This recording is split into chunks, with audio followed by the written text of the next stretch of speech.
Nerdcast assemble! Stay dandy, baby. Sometimes you watch an anime episode and it can be completely defined by a single scene. And that's exactly the case with this episode of ReZero, Starting Life in Another World. Hello, my friends, and welcome to my review of the second episode of the second season of ReZero. And this was certainly one hell of a doozy of an episode, especially because we got the major introduction of a huge character by the end of the episode, not to mention a few other new characters, which are just as equally exciting. So, if you like seeing crazy girls with shark teeth wearing French Maid outfits, this might be the episode for you. I also just want to go ahead and say that at the very end of this episode, we finally got our very first glimpse of what the opening of the series is going to be, and this is one hell of a banger. It might be my favorite intro of ReZero thus far. It's, in my opinion, the most visually stimulating intro that we have had, and it is also the most violent. It has got some amazing imagery in it, and I think the final moments of it, of watching Subaru basically just run forward as he's constantly getting killed and maimed in so many different ways, is not only hard to watch, but man, it's just kind of badass all at the same time. This guy's gonna die so many times, and yet he's just gonna keep on moving forward. That's always the best thing about Subaru's character, is that even when he knows he's going to die in the most violent way possible, he is just gonna continue to move forward. But let's go ahead and move forward ourselves, because there's a lot of things to deal with in this episode, basically picking up from the end of the last one, where Subaru and Amelia say goodbye to Crush as they make their way back to the mansion and returning all of the villagers. The current plan is that they want to meet up with Roswell and they want to get some more information. The problem is he's nowhere to be seen, and apparently the only way to get sort of answers to anything is that they're going to have to go to some sort of ancient sanctuary in the lost woods of Clamaldi. They learn about this through a number of different means. First and foremost, when they actually do return to the mansion, we're introduced to a character who was teased oh so slightly in the very first season, a brand new Maid character who goes by the name of Frederica Bauman, and she has an immediately striking character design, having long flowing blonde hair, and the fact that she basically has big giant evil demon teeth. I don't know if it makes her cute, I don't know if it makes her scary, but I immediately like her character quite a bit. Her overall form seems to clash a little bit with the fact that she's wearing a French Maid outfit, but she still seems to be very good at her job, and she's had a lot of experience of actually working at this place, and if anything, she's absolutely required, because now that Rem has essentially been sort of dislocated from people's memories, Rem is really struggling while trying to run the mansion. She really heavily required her sister to be there to basically help her do all of these things, and unfortunately we didn't get like a solid scene with her in this episode. I'm sure it's going to happen eventually, but for now I think they're holding off on that just for the fact with everything that's actually going on with Rem.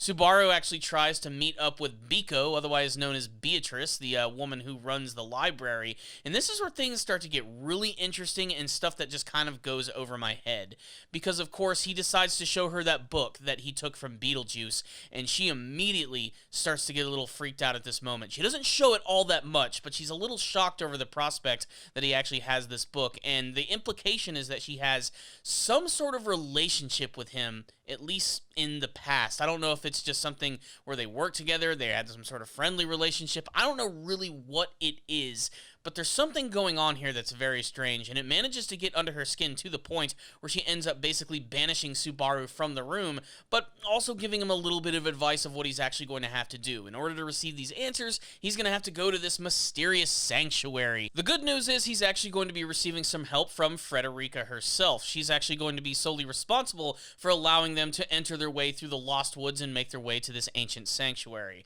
Now, what's really interesting here is they call it the Lost Woods because it very much is like a maze itself with a giant barrier all around it.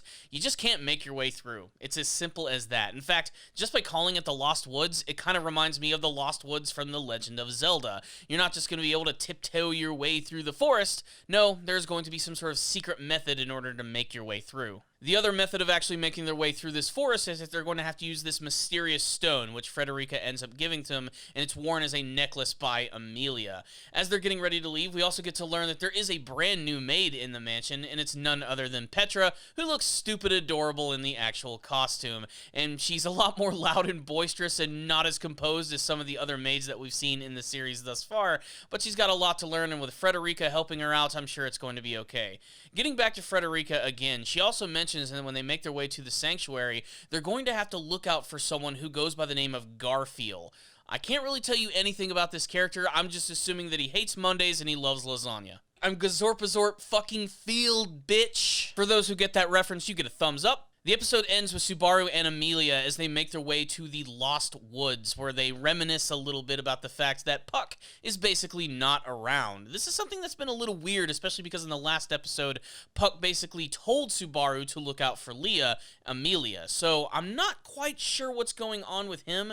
Amelia reassures him, though, that there have been times where Puck has disappeared for a number of days and then suddenly returned, but the good news is she does have contracts with other spirits, so she's still going to be somewhat capable in battle. And I want to see more of this. I want to know what Amelia is actually going to do, aside from just standing around and looking pretty all the time. I really want to see her take a more active role in the series.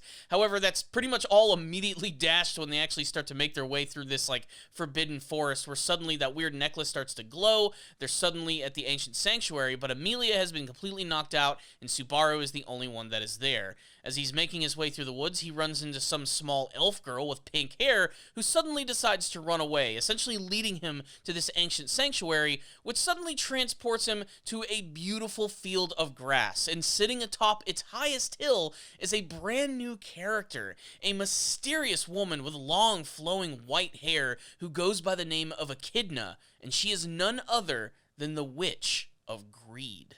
The introduction of the character of Echidna is probably, I think, what most people are going to be talking about in this episode, and for good reason. She seems like she's going to be vastly important for the series, and if you watch the brand new intro, it also shows that she's probably going to be pretty damned important overall. I'm not quite sure what to gauge from her character quite yet, aside from the fact that she comes across as very ominous, while at the same time, a very beautiful and comforting kind of character. But this overall scene just had this weird sort of, like, ominous feeling about it. I don't know if it was the setting or the music or just the overall introduction of this character and the way that she actually looks, but something about it is downright creepy and beautiful all at the same time. Inquiring minds want to know, and I can't wait to see what's going to be happening next in the next episode of ReZero. So, what's the rundown on this episode of ReZero, Starting Life in Another World? I liked this episode, although I think one of my biggest problems with ReZero is the pacing. Now, don't get me wrong, a lot of important things happen in every single episode, but these episodes just really take their time in actually getting, like, to the next big part of the story. There's a lot of moments here that I really felt that they could have just cut out all entirely. But again, if anything, ReZero has easily some of the most developed characters that I have ever seen. So yeah, that was essentially a nitpick, but overall I thought this was another really strong episode of the series. I particularly loved the opening scene of the episode where you get to see that while Krush and Amelia are of course going to be competing with one another, there is a little bit of respect between them, which is great because we don't get to see that too much when it comes to, like, the other princess candidates in the series. It was also good just to get some, downtime and alone time between Subaru and Amelia, considering we actually didn't get too much of that in the first season, in particular the second half. So it's really great to see little moments like that, and just to show how much Amelia has changed and how she's going to be a way more supportive character in this season, not only, helping out Subaru, but reassuring him that they will be able to save Rem. And of course, that's the big thing that's sort of like hanging over the entire series, that dark cloud, the fact that Rem is remembered by no one, and that there is the potential that she could come back, but it might not also work at all. I did like the fact that when they actually did return to the mansion and Subaru is actually carrying Rem on his shoulders, you can see that there is a little bit of consciousness within her. She even seems to have a smile on her face when this is happening. This could be because she's in love with Subaru, or it's just something that's sort of subconsciously just going on. But it was a nice little touch that I really appreciated. I also am just glad to see another new character. Frederica Bauman has just a really cool design. It all has to do with her crazy teeth. They're horrifying and they clash with everything else, but it makes her a immediately memorable character. And of course, Beatrice. She was another important character in this episode, just because getting to learn that she's had a connection with, like, the witch cultists and all that stuff, it raises so many questions. The witch factor, all that stuff. It was immediately intriguing in this episode, and she's always been kind of a weird character in the sense that she's very cryptic about things. She doesn't just want to quite give out the answer to everything, and she even does that in this episode right here. and I have a feeling that she might even have some sort of a connection to this sanctuary and maybe even this Witch of Greed person. I mean, that's the way that it's actually coming across here. And speaking of which, Echidna. There's not much to say about her character outside of that she had a really strong first appearance in the show that was incredibly atmospheric and ominous, and it's got me more excited to see what she's going to be all about. That combined with the brand new intro, which looks incredibly freaking good and has a great song to it, it's got me even more excited to see what's going to be happening next in ReZero. So I liked this episode. I still felt that it was a little slow, but overall I thought this was another super strong experience that any fan of the series is probably going to appreciate. So I'm going to drop a 4 out of 5 on this guy right here. I loved it. I want to get your thoughts about this episode. Make sure to sound off in the comment section below and tell me what you hope to see from the rest of the second season of ReZero. If any of you are subscribed to the channel, please make sure to hit that little bell notification icon that is right next to the subscribe button. And if you liked this video, use your magical abilities to hit that like button. It helps out these videos a lot, and I'd really appreciate it. I would also like to go ahead and thank all of my patrons who've been supporting me on my Patreon page. You guys have given me some great feedback and advice on my videos, as well as making some very generous donations. Remember, if any of you make a donation, I will review an anime series of your choice. So thank you again for all of my patrons. So there it is, my friends. I'll see you all next time. And as always, stay dandy, baby.